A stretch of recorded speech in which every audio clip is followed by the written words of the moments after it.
Welcome to Thunder Insider. Hello and welcome inside our Oklahoman studio for another edition of Thunder Insider presented by Integris Health. I'm Kelly Kroll, your host, and in studio with me today, the sports analyst, Mike Steely. Good to be back. We've got a lot of great stuff to talk about today. The Thunder's been playing some great basketball. Yes, and of course, Matt, Brian, Grant, all will be along later in the show. But really, as you said, a great month of basketball. The Thunder finished March 14-2. And what impressed you the most? Remember that movie V recently that came out? It's been a couple of years, but the V word is the operative word for the Thunder right now. Versatility. I love that they can go big, they can go offense, they can go defense, they can cover every base with all the pieces they have right now. Really a dangerous team playing great basketball as we get ready for the postseason. I think that's a really good point. And not to mention, in the midst of the team's 6-game homestand, the Thunder checked off a big goal on this year's to-do list. Their 9-point victory over the Trailblazers earned the team a second consecutive trip to the playoffs. But as you hear from the guys, there's still plenty of work to be done. Sefolosha's got it. We're going to the playoffs.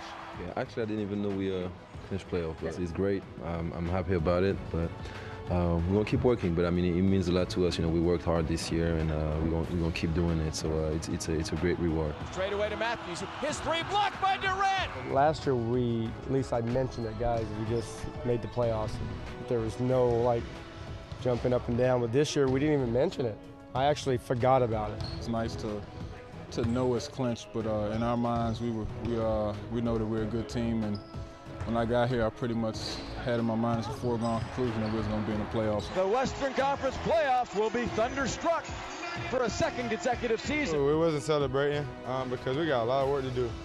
And we're not just trying to. Last year, I think we was happy because we had clinched the playoff spot, but this year we feel like we can do more than just clinch and more than just be in the first round. It is a great accomplishment. We're excited that we were able to do that again, but we still have a lot of things in our mind that we have to get better at and keep improving, and we will. There's a lot of work to be done as far as, regular season and playoffs, two different types of games. So winning the championship takes a lot of focus, a lot of sacrifice. And you hear from Nazr Mohammed there, a guy who's been to the championship game, and he says, still a lot of work lays in front of these guys. But a possible first-round pick, if you look at it right now, very likely the Denver Nuggets, who Carmelo Anthony, we haven't seen this team since he's been traded. But without him, they've gone 13-4, continue to lead the league in points per game, averaging almost 108 points. Certainly a dangerous team, and it seems like they've united as a whole and really just come together and playing good team basketball. Some people thought the Nuggets were basically throwing in the towel on this Carmelo deal. You know what? They did not do that at all. They've gotten, I don't know, better long-term, who knows? But so far, they're doing it on the defensive end a little bit, creating some offense. Also, I love what they're doing in the backcourt with Felton and Lawson. They're scoring the basketball as you expect them to do. The Carmelo deal hasn't worked out very well for New York, but it's worked out very well for Denver. George Karl has done a great job keeping that team alive, and they're a dangerous team in the postseason, and barring something completely unforeseen, the Thunder will play Denver in that opening round. And they will see them twice in the next week, which obviously will help them a little bit as they might look to see them in the future. But regardless of who the opponent will be, every guy on the Thunder's roster will tell you with just a few games remaining on the regular season, the group has to improve defensively, specifically their communication and trusting one another to help out. Communication on the defensive end, it's just like anything else. If you have to have the trust when you go and help your teammate out, you have to know somebody is going to help you out. If you don't have that trust, you're going to be a little reluctant to do the early help. Personally, I always feel like just trying to get in the best shape you can, getting your body ready for a fight, basically. Because the playoffs is a physical brand of basketball. You got to be ready to, play that type of style. The Thunder definitely took advantage of the extra practice time during their homestand, working to integrate the new guys and polish a few areas. And with more on the latest home stretch, Brian Davis and Grant Long join us, guys. The Thunder ended the longest homestand in the Southern Plains era with a 5-1 record. And of course, as we saw the other night against Golden State, it certainly wasn't easy, but it's something upon which to build. Winning closely fought tough, contested games that are not necessarily the prettiest. That's exactly, Grant, what it's going to be like in the playoffs. Well, I think you have to fight your way through these kind of situations, BD. And here's the thing. When your offense is sputtering a bit, you rely on your defense. You saw the Thunder get out to fast break situations based on their deflections, coming up with loose balls, turning the teams over. And when you can get out in transition, again, you get easy baskets and you take that pressure off your half-court offense to produce points.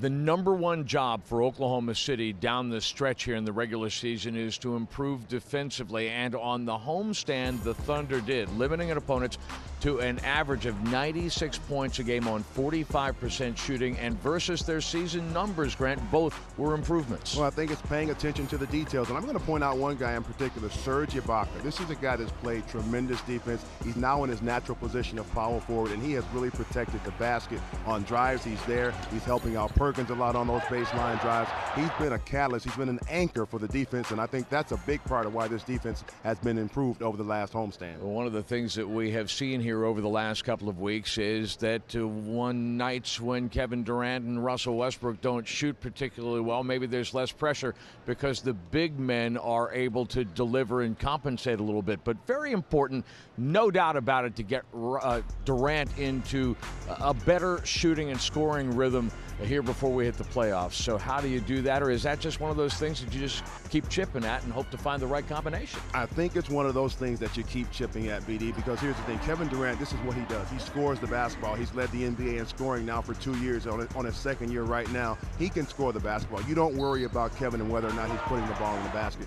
The thing of what you have to do for the team, continue to play on. Continue to have other guys step up and develop their games and know how they can produce in clutch situations, how they can perform with Kevin Durant not necessarily struggling, but when he's not the focal point of the offense, you develop other guys, and that's what this team is all about for Scott Brooks, continuing to evolve and develop. And I think when Kevin is having one of those episodes, it's a perfect opportunity for that to happen. And if it's not happening for KD, it can happen for anybody if the Thunder continues to move the basketball as it did on the homestand, where the average per game was well better than 20 assists. If the Thunder hits 20 or more assists in a ball game, they're going to win 2 out of 3 times, if not more.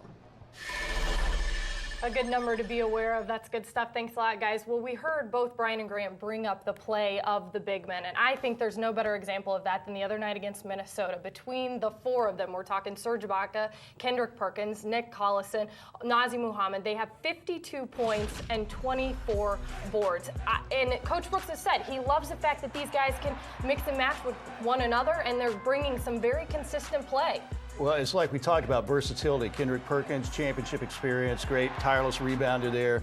Nazr Mohammed again, he also has a championship under his belt.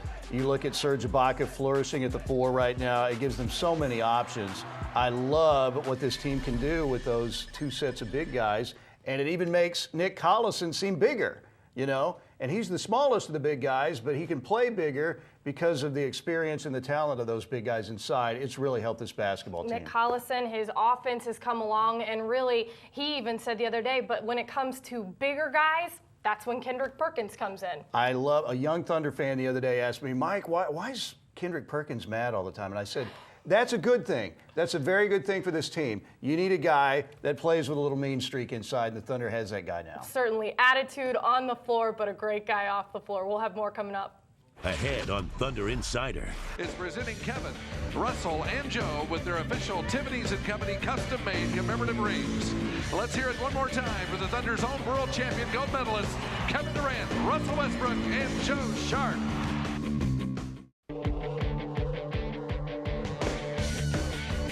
Welcome back to Thunder Insider. Slicing right away from Durant and deep. Play a block by Perkins. Miller blocked by Ibaka. Westbrook on the run out. Has daylight to the rim. Lays it up and in. It's a 6-point lead. Back to back. Perkins and Ibaka rejections have the Blazers singing the blues, baby. Very nice. Russell Westbrook putting the finishing touches on the Blazers, of course, securing a playoff spot for the Thunder. But what I love about that play is that breakaway doesn't happen without Kendrick Perkins' block and then the follow-up block from Serge Ibaka and really closing out these late games. To me, it seems like it's been a product of every guy fulfilling their role on the floor and more. Well, you're starting your offense on the defensive end, and, you know, as we said, versatility again. There's Perkins inside. He's a guy who can get defensive rebounds and offensive rebounds for you. When you got a guy who can create like Russell Westbrook, that's a huge advantage. You got a tremendous score, obviously, in KD as well. Russell was knocking down threes. Versatility, there's so much more well-equipped right now to close out these games because of the pieces that they have now and the depth that they have. That's a great point. Coach Brooks always says that we got to start on the defensive end because, of course, our offense will just come. Well, this past offseason, Kevin Durant and Russell Westbrook had a successful run with Team USA. This week, both KD and Russell Westbrook were presented rings for their 9-0 run in the World Championship, of course, earning a gold medal. Also helping them was the Thunder's head trainer, Joe Sharp. Directing Team USA's success, legendary Duke head coach Mike Krzyzewski, who knew his two Thunder players were special additions to the roster. I'm gold medalist. How you doing? I'm good. How are you? Russell Westbrook, I believe, may be the best athlete in the NBA. Back and forth, crossing over, rocks right to left, pulls up, pops, the 12-foot jumper drops. He plays with an energy and a verve that I'm smiling right now. I'm thinking about putting him in the game, and he's a guy that when he comes in the game, the guy he's either guarding or has to guard him says, "Oh my God, you know, he's guarding me, or I have to guard him." He beats you before he even does anything. Kicks out to Cephalosha, open, wing right, three by Tabo, cha-ching, a Thunder money ball. He's such a unique talent. I loved coaching, absolutely loved coaching Russell Westbrook. Curry tried to feed right of the lane, intended for Udoh, knocked away by Durant. Westbrook the loose ball, down the lane, lobs to Kevin at the rim. I think Kevin Durant's one of the top 4 or 5 players in the world. He's a no-maintenance guy, beautiful kid to coach, a sponge, wants to learn, gym rat, and has huge courage. Pulls up, fires, angle left, 22-foot jumper, ties the game at 114. He's a beautiful, beautiful player to watch, and an even better one to coach. You know, when I go to war, basketball wars, I want Kevin Durant on my side. Some very complimentary words, and with just 2 weeks of the regular season games remaining, the postseason picture starting to clear up. However, those of us paying close attention to the West were beginning to wonder about the Spurs for so long in complete control, but could their recent injuries open the door for the Lakers to swoop in late and take over that top spot? With that answer and more, we send it out to Matt Pino and Grant Long. Well, Kelly, to me, what makes that intriguing is that I'm not sure Greg Popovich is going to rush any of these injuries back, Ginobili or Duncan or Parker. And Grant, because he wants them so geared and ready for postseason, that opens the door a little bit for the Lakers. It's 3 in the loss column right now. These two teams meet one more time out in Los Angeles on April 12th. Well, if you know Greg Popovich and the San Antonio Spurs, he's never trying to have the best record in the NBA. He was fortunate enough to coach the Western Conference All-Stars at the All-Star break, but it's the championship that he's looking to play for, and you talked about it, Matt. He may rest those young guys. He may rest Tim Duncan. He may go ahead and rest Ginobili as well. So I think the Lakers have a very good opportunity. And the Lakers are playing terrific basketball, the best ball they played all season long, winning 15 of 16 since the All-Star break.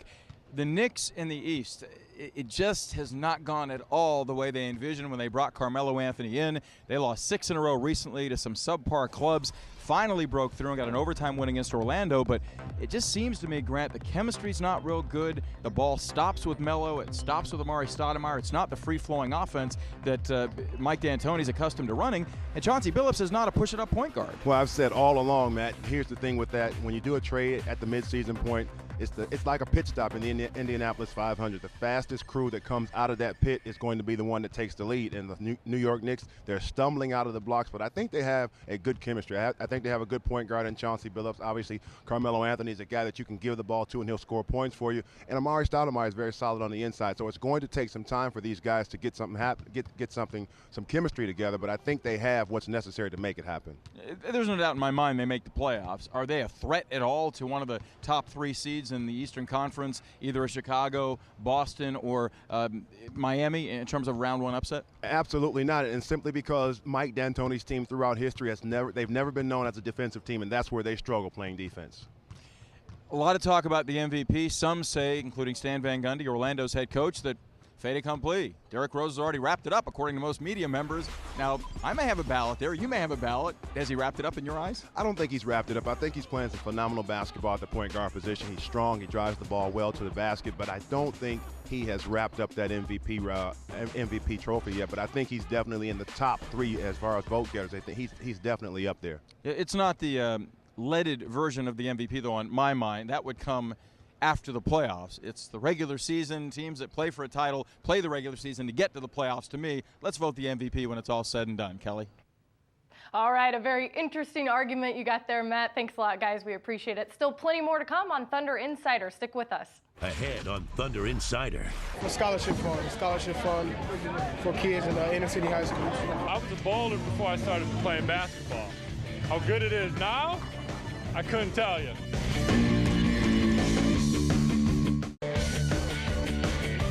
Welcome back to Thunder Insider. As the closing stages of the season heat up, Russell Westbrook and company took a timeout this week for a little fun at the lanes. Westbrook held his annual celebrity charity bowling event to benefit the Oklahoma City Urban Youth Scholarship Fund. A great turnout, and with his teammates in attendance, that meant a little friendly competition as well.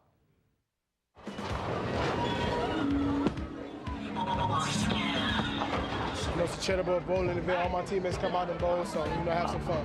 For scholarship fund for kids in inner city high schools.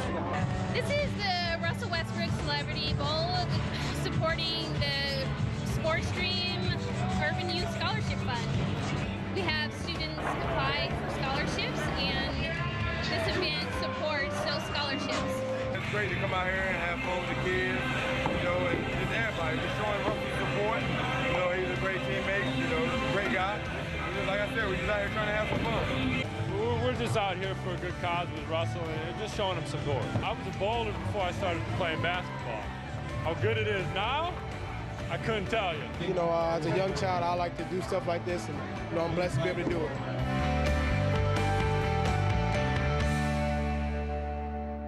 Pretty good form for some of those guys. This week, the Thunder assigned Cole Aldrich to the Tulsa 66ers, a team that is having success by playing unselfish basketball. Their play has secured themselves a spot in the playoffs, and another reason, of course, the talented players on the roster. The one thing about this league, it's a league of opportunity. If you look at the D-League, there's a lot of guys that can play. This is a great league, but you got to be a great guy. And you got to do things the right way, and you got to take this is a serious job. And for you to be a call-up candidate, you can't be a bad guy. You can't skip steps. You can't take shortcuts. A D-leaguer that put in the extra work and earned himself a spot in the show is 66ers forward Larry Owens. One of the league's top franchises, the San Antonio Spurs, signed Owens to a 10-day contract, giving him his first taste of the NBA. Oh, it was amazing. You learn a lot from the guys of Hall of Famers every day, and just watching them and watching Coach Pop and how he operates, and it taught me how to be a professional. The biggest thing that him coming back is to re-show these guys professionalism. And he's not with just any team in the NBA. He was with the best team in the NBA. I took everything that Coach Nate and Coach Oz taught me here and just brought it up to San Antonio. They prepared you well? Yeah, prepared me very well. They were surprised.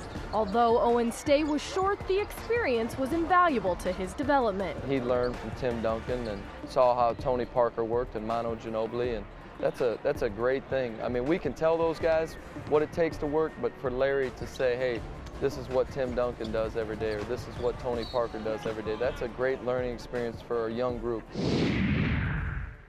Ahead on Thunder Insider. I think it was a nitrogen, a lot of the science stations over there, the experiments. I might go home and try some of those, my little nephews or something like that, but those are definitely, cool and exciting. Welcome back, Thunder fans. Remember, there are always tickets to see the Thunder in action. Stop by the Thunder Reward Zone each and every home game, where a drawing is held for 25 pairs of complimentary tickets. 75 more pairs are available for just $10 a piece. The drawing is held 1 hour before tip-off, so stop by the Thunder Reward Zone. Well, if he's not at a game, Rumble is always out and about in the community. The Furry Bison showed his support at the OKC St. Baldrick's Day event. The St. Baldrick's Foundation helps raise money for childhood cancer research, and nearly 200 participants helped raise almost $102,000 this weekend, including John Brooks, the Thunder's mascot coordinator, who he himself raised $1,200 for the cause. Earlier this week, Serge Ibaka, James Harden, and Thabo Sefolosha stopped by the Science Museum of Oklahoma to say hi and have some fun with the Thunder Kids Club members. From science projects to pictures, a Pop-A-Shot stand, and more, the 3 Thunder players got to let loose and just be big kids for the day.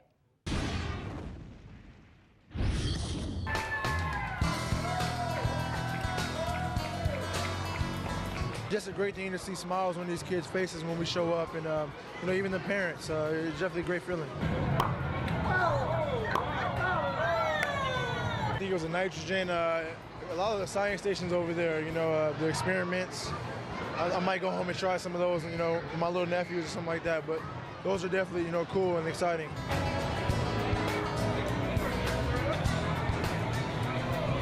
You know, my favorite was to take picture of the kids.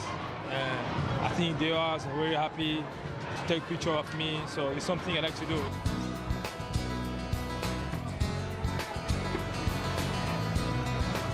Whatever you do in life, you know, you just have to have love in it and just stick to it. Well, what did you think? I think the science fair has done the Thunder well. Their chemistry looks great, right? It was a fun event. Coming together. I got to be there. Those guys had a lot of fun. Well, we appreciate you being here once again Enjoyed this week. it, as usual. Thank you very much, and thanks again for being with us on another edition of Thunder Insider here at our Oklahoman studio. We'll see you again next week with more on Thunder basketball.